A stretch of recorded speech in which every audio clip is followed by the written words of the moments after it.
Queen Neka sat by the stream in Uminyolo village, her hand resting on her round belly. The air was fresh, and birds sang gently in the trees. But in her heart, she felt fear. She was 9 months pregnant, and her baby could come at any time. She had left the palace alone, without telling anyone. She couldn't explain why, but she felt the baby would come near the stream.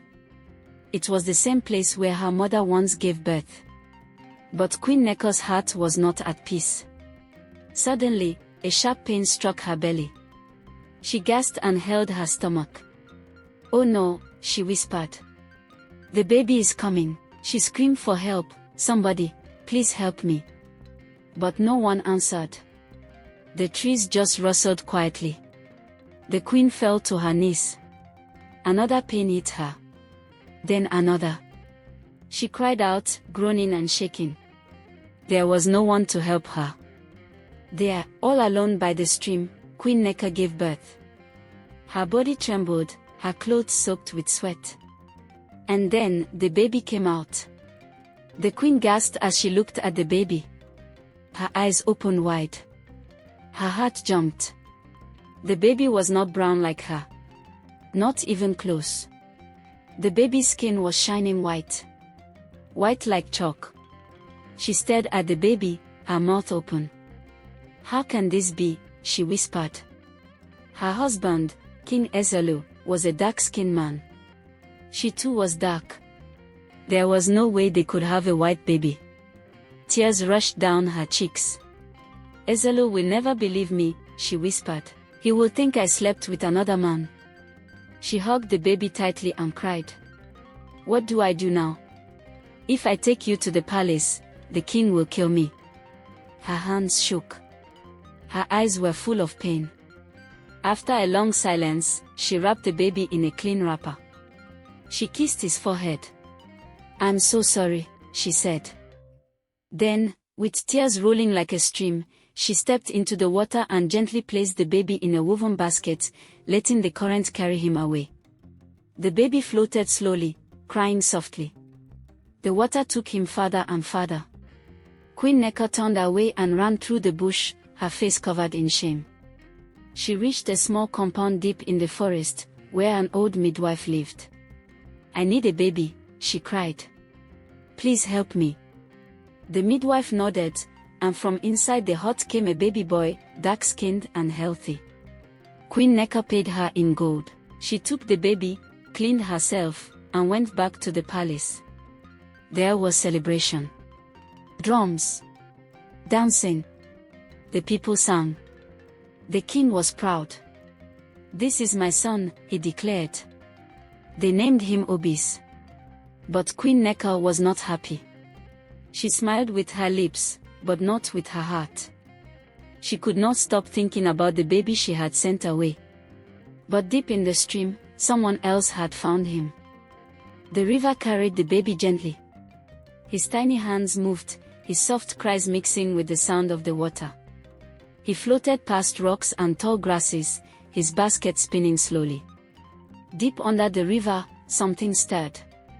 A glowing figure rose from the bottom of the stream, her long hair flowed like water, her skin shimmered like glass.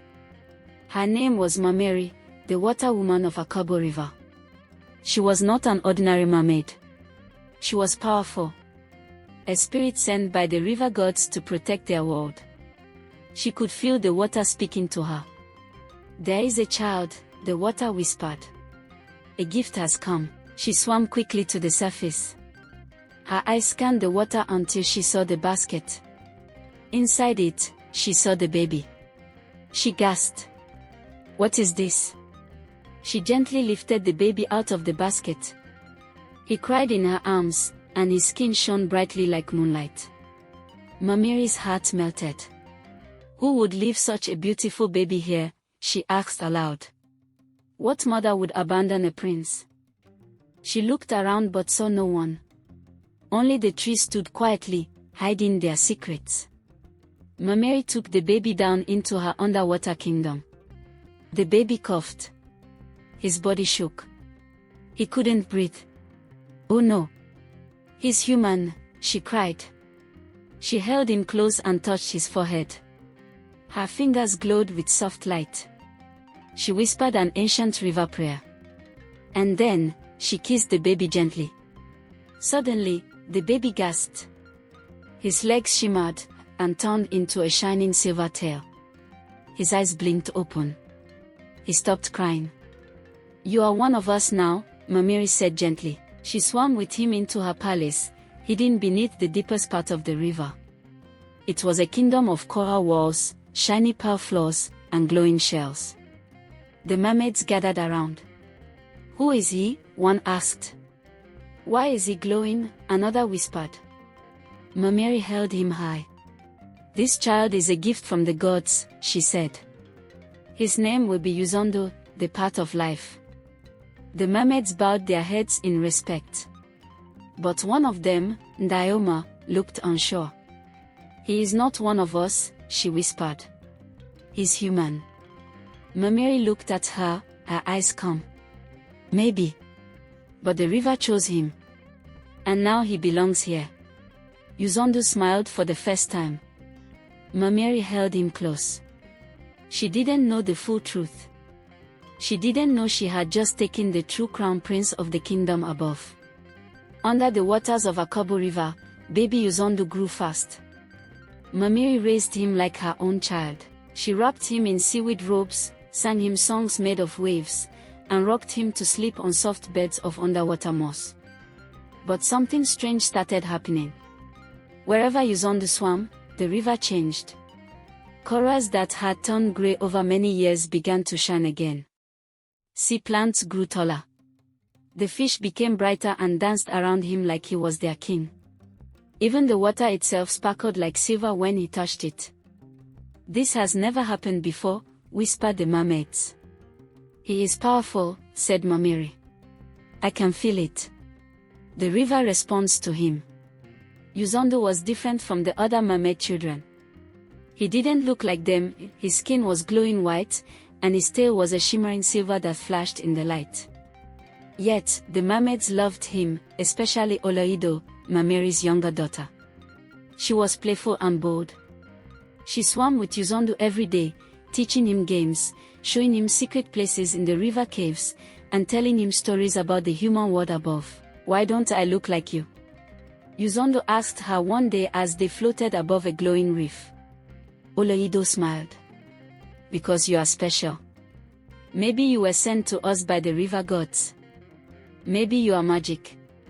Do you think I came from the world above?" Yuzondo asked softly. Oloido didn't answer. She looked away. MERMAID had told everyone to never speak of where the baby had come from. But Yuzondo was growing fast, and questions started filling his mind. One evening, as the water grew dark and quiet, Yuzondo swam up to the surface. He floated with just his head above water and stared at the sky. He had never seen it so closely before. It was wide and black, full of blinking stars. It made his heart feel strange. Like he was missing something. Far away, across the hills of Uminolo Kingdom, Queen Neko stood on the palace balcony. Her eyes were red. Every night she looked at the river and cried, thinking about the baby she had left. She held Obis, the baby from the midwife, but it didn't feel the same. He didn't cry like her real baby. He didn't stare at her the same way. She whispered, "Where are you, my child? Are you alive?" At the same time, MERMAID stood at the river's edge in her palace. She watched Yuzondo sleep and gently touched his hair.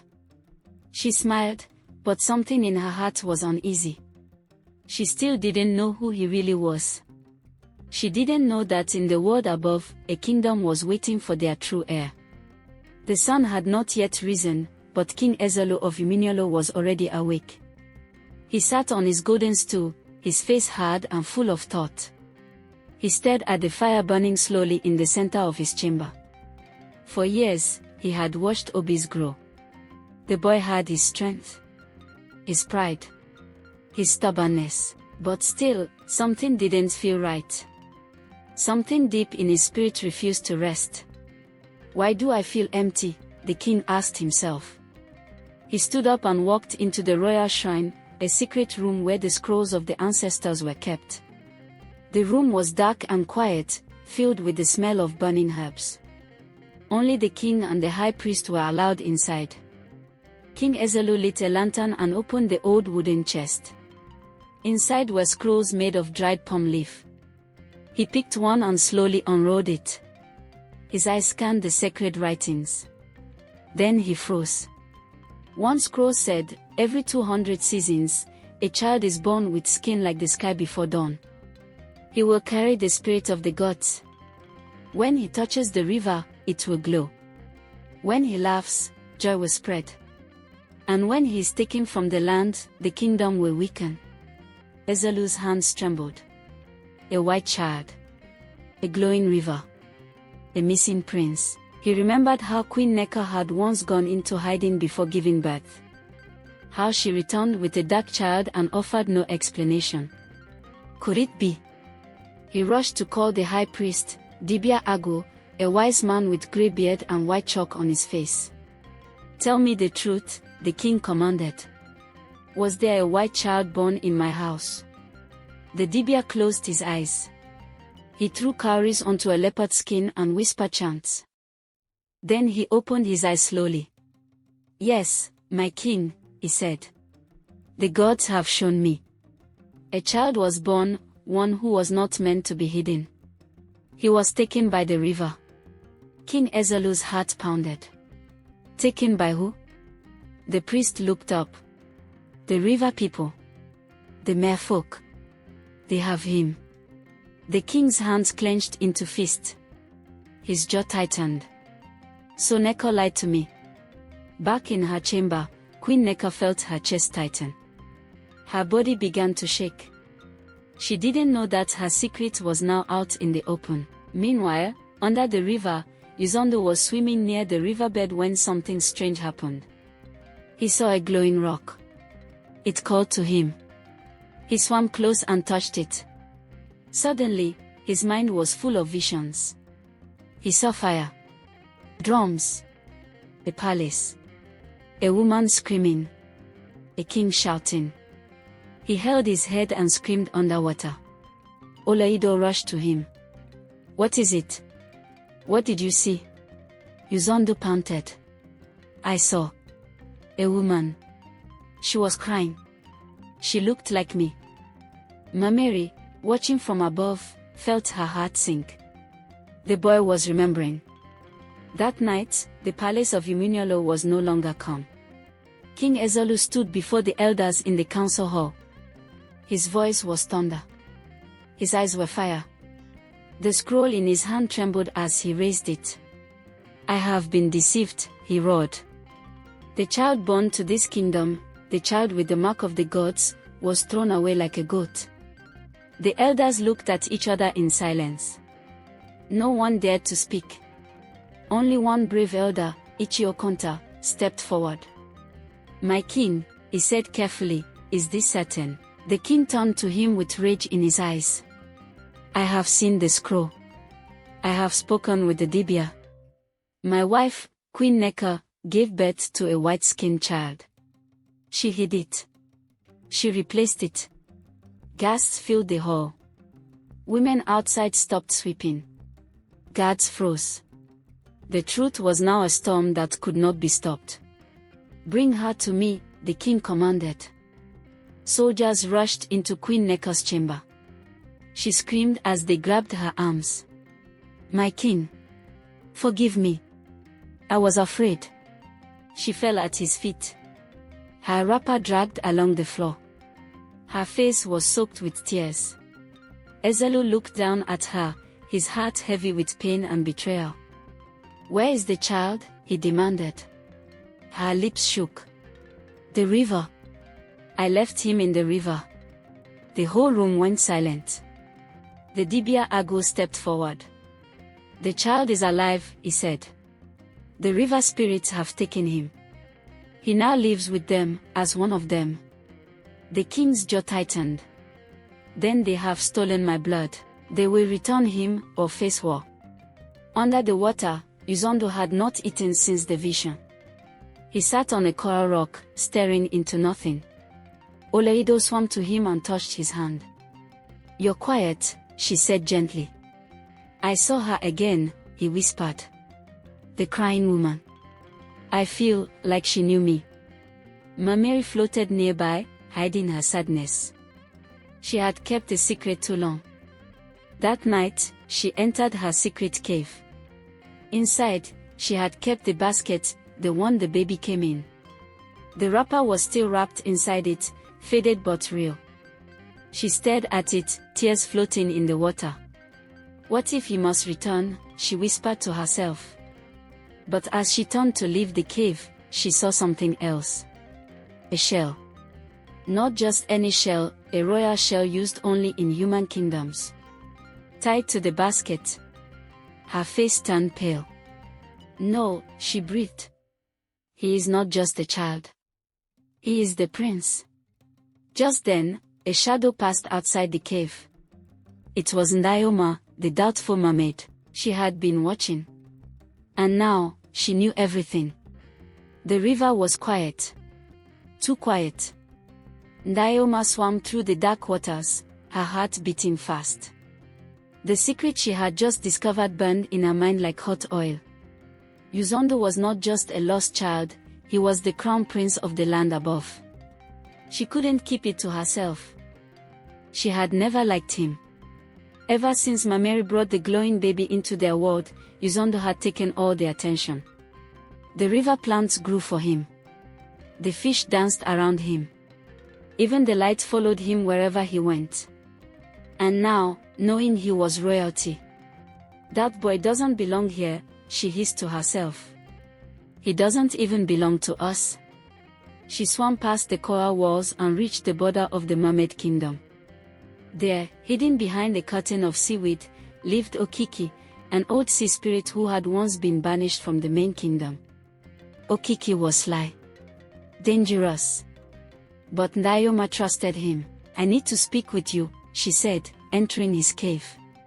He looked up, his old silver eyes glowing. Why would the proud Ndioma visit an outcast? She leaned forward. "Because I know something that can change everything." Back in the palace, Mermaid sat alone with the wrapper and the royal shell. She placed them in a clay pot and sealed it with a magic song. She could feel the water changing. It felt heavy. Like something dark was growing. Oleido entered quietly. "Mother, Uzondo is not speaking to anyone." Mermaid looked at her daughter with pain in her eyes. "He is starting to remember." "Do you think he belongs up there, with the humans?" Oleido asked softly.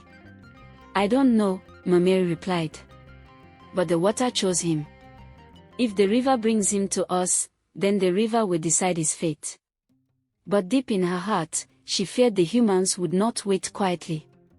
At that very moment, King Ezelu gathered his warriors. They were men of fire and metal, skilled in both blade and bush. Their bodies were painted with chalk.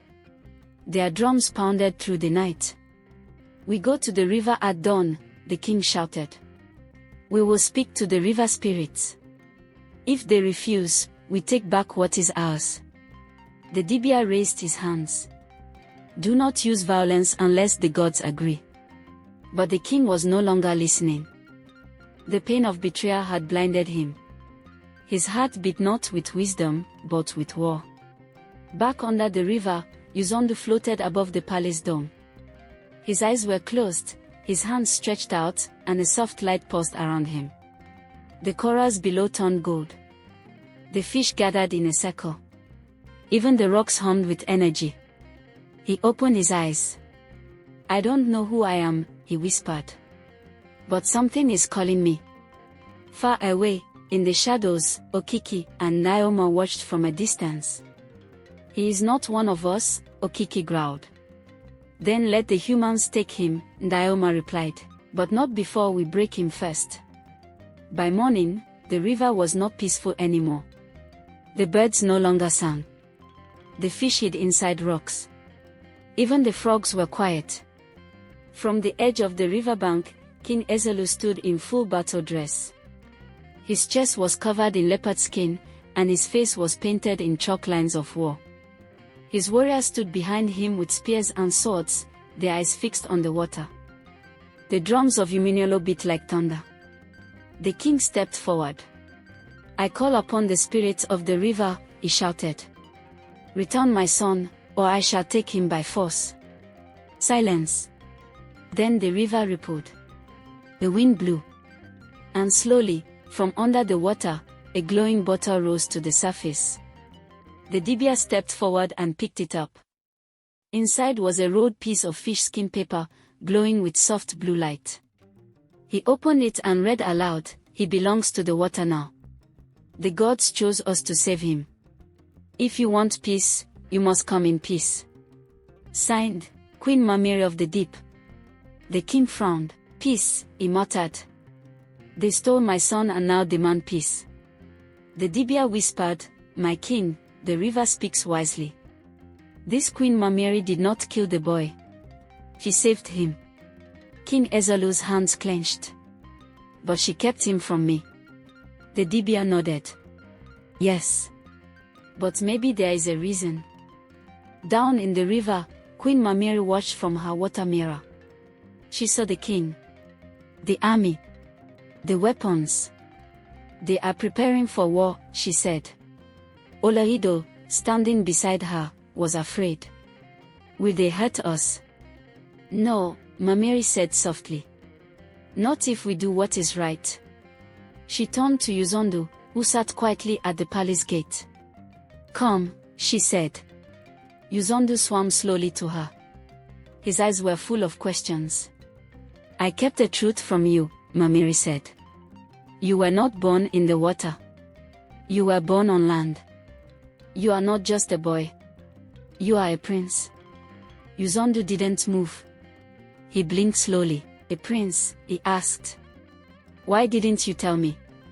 "Because I feared you would be taken from me," Mermaid replied. "But now, it is time you choose for yourself." She handed him the clay pot. Inside was the faded wrapper and the royal shell from the basket he came in. Uzondo held them in his hands. His heart pounded.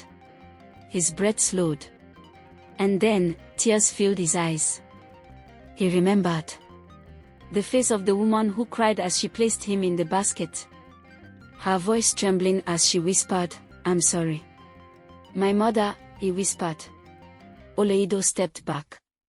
Her eyes filled with tears. "Will you leave us?" Uzondo looked at her, and his heart broke in two. "I don't know," he said. "But I must find out who I am." Deep in the shadows of the sea cave, Naoma and Okiki watched. "He remembers," Okiki said. "Yes," Naoma hissed. "Now is the time to break him." They swam into the dark, toward the forbidden trench. To wake something that even Queen Mermaid feared.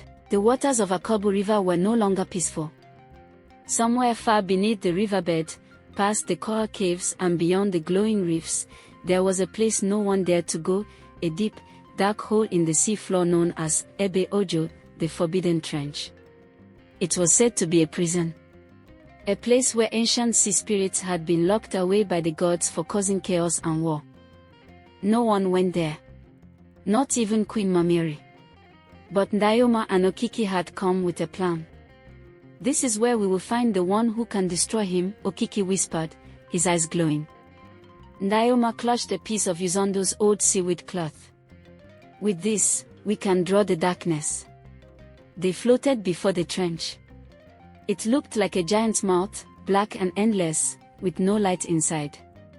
The water around it was cold. Silent. Heavy. Okiki whispered a dark chant. Suddenly, the trench trembled. Something moved inside. A deep growl echoed from below. Then a voice came, slow and low, like thunder underwater. "Who dares wake me?" Okiki bowed his head. "It is I, Okiki. And I have brought a gift. A child born of two worlds. A threat to both land and water. We need your help to stop him before he chooses." The trench rumbled again. And then, a hand reached out. Long, clawed, and made of black sea smoke. Naoma gasped but did not run. She watched as the creature emerged, its body like a shadow, its eyes red like burning coal. It was Aganaga, the banished one, once a sea prince, now a cursed spirit, locked away for centuries. He looked at the cloth and growled. "This boy, he carries the river's light." "Yes," Okiki said. "But he is not one of us. He is not fully water. And soon, he will choose the land." Agonaga's mouth stretched into a twisted smile. "Then I will make sure he never chooses anything." Back in the mermaid palace, Yuzondo swam alone to the top of the river. He needed time to think. The water rippled gently as his head broke the surface.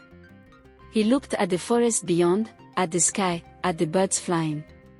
For the first time, he wondered what his name was before the river. Suddenly, the water behind him grew cold. He turned. Something was coming.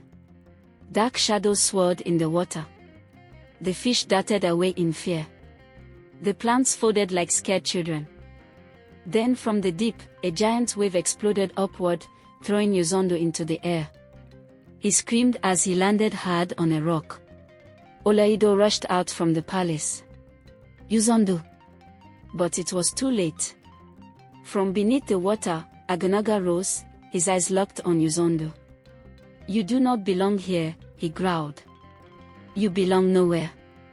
He pointed his long fingers, and a blast of dark energy rushed toward Yuzondo. The merboy closed his eyes. But then, a flash of light surrounded him. A golden shell appeared before his chest, blocking the blast. Mamiri appeared in the distance, her voice loud like thunder underwater. "Touch him, and you will face me," Aganaga hissed. The battle had begun. The river roared like thunder. Mamiri stood between Yuzondo and Aganaga, her coral crown glowing. Her eyes burned with power, and her voice echoed through the waters. "Leave him, Aganaga. He has done nothing to you." Aganaga floated slowly, his smoky body twisting like a shadow. "He is not one of us," he hissed. "He was not born here. The prophecy says he will choose. And when he does, he will destroy us all." "The prophecy also says he will bring balance," Mamiri replied. "There is no balance," Aganaga growled. "There is only power. And that boy is a threat to mine." He raised his hand again. Another blast of dark energy shot toward Yuzondo. But this time, the boy did not run. Instead, Yuzondo closed his eyes, and something began to glow from his chest. The royal shell tied to the faded wrapper lit up, his body floated off the ground. Light burst from his palms. A force pushed Aganaga backward. "Oh!" the dark spirit screamed, stumbling into the rocks. Everyone stared. The mermaids gathered in awe. Olido's eyes widened. "Yuzondo! What is happening to you?" Yuzondo's body glowed brighter and brighter, and from his back, two streams of light shaped like wings spread wide. They were not wings or feathers, they were made of water and fire mixed together. Mamiri gasped. "It's true. The gods have marked him." Yuzondo opened his eyes. They were pure white.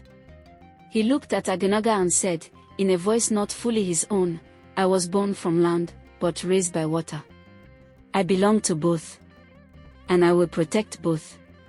The ground shook. Aganaga screamed and vanished into the shadows, flying deep into the trench. The light around Yuzondo faded slowly. He fell back into Mamiri's arms, weak and trembling. "He's too powerful," he whispered. "I didn't mean to. It just happened." Mamiri held him tight. "It's okay. The river has chosen you." But not everyone was happy. From behind a coral pillar, Naoma watched with eyes full of jealousy and fear. "He's too strong now," she said. "He'll destroy everything we know." She turned and swam away, her heart boiling with anger. Back on land, King Ezelo had seen the light in the river from his palace balcony. It lit up the sky like a second sun. He stepped back slowly. "What kind of child is this?" he asked the Dibia. The Dibia shook his head. "One the gods have chosen. You must be careful, my king. You cannot control him. You can only guide him if he lets you." The king's face turned hard. "We'll see." He turned away and ordered the warriors to prepare again. "The day is coming," he said. "He must return to the throne." 3 days passed. The river had grown quiet again, but peace had not returned, not on land, not beneath the water. In the palace of Iminyolo, King Ezalu sat with his council. His eyes were heavy, his thoughts even heavier. "He saved your kingdom from a dark spirit," said the Dibia, placing a carved staff on the floor. "That light in the sky. That was your son." "But will he return?" asked Ichi Okonta, one of the elders. The king did not answer. Instead, he wrote a message on a folded leaf and placed it inside a clay pot. It was not a threat. It was not a command. This time, it was only a request: "To the one who carries my blood, if you are willing, come home. We will wait for you with peace in our hearts." He placed the pot in the river. Down in the depths of Akobo River, Uzondu sat with Mamiri. His body had healed. The light inside him now flickered gently, like a lantern, no longer a fire. "I saw everything," he said. "The land. The sky. The trees. The people. I saw her, the woman who gave me away. She is still crying." Mamiri nodded slowly. "Yes. She never stopped." Oloido sat beside him. "If you leave, what will happen to us?" Uzondu turned to her, holding her hand gently. "You will never lose me. Whether in water or on land, I will always carry you here." He touched his chest. "I was afraid before. I didn't know where I belonged. But now I know." He stood. "I belong to both." The river rippled. The clay pot from King Ezalu floated gently down. Uzondu caught it and opened the message. He read it in silence. Then he turned to Mamiri and Oloido. "It is time." That evening, as the sun set and painted the sky with gold, the people of Iminyolo gathered by the river. Queen Neka stood beside King Ezalu, her hands trembling. Tears rolled down her cheeks. She had waited 15 years for this moment. Then the water parted. A light rose. And from the river, Uzondu stepped out, not as a boy, not as a mermaid, but as both. He wore a robe of kora and kauri, but his feet walked the land. His skin glowed faintly, and his eyes held the river's calm. The people gasped. The king stepped forward. "My son," he said softly. Uzondu looked at him. Then, slowly, he knelt and bowed his head. Queen Neka ran to him and wrapped her arms around him. She sobbed loudly. "I am sorry. I am sorry." Uzondu hugged her. "I forgive you." That night, the drums of Iminyolo beat for joy. A feast was held. The people danced. The prince had returned, but Uzondu's eyes often looked toward the river. He knew something was still coming. In the darkness of the trench, Aganaga stirred. And in a hidden reef, Ndaioma sharpened her coral blade. I hope the story was enjoyable to you. If so, do give the video a like. Tell your loved ones and friends about it. Don't forget to leave a comment, subscribe to the channel, and activate the notification bell for more captivating stories like this one. Goodbye.